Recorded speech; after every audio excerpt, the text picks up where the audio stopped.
taking another video of this little guy right here. This is your coil pack right here. As you can see, I've already disconnected it from the distributor, which is right here. So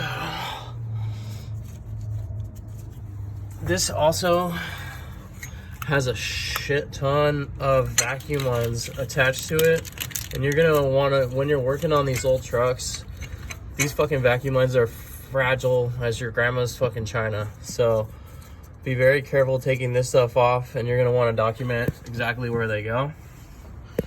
So yeah, there's just all kinds of rat nest of stuff. 2 plugs. I'm not sure what all this stuff it really is. Fuel management stuff, maybe. I don't really know, but I know that it has to be connected, and the vacuum lines will make your, if you don't have your vacuum lines on there, your truck's either one, not gonna run, or it's gonna run really, really rough. So I'm gonna go ahead and document this so I can know where to plug this shit back in.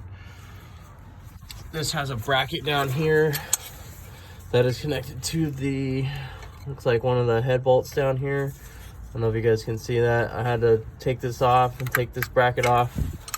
And then there's 2 brackets up here that I took off. I don't know if you can see this one.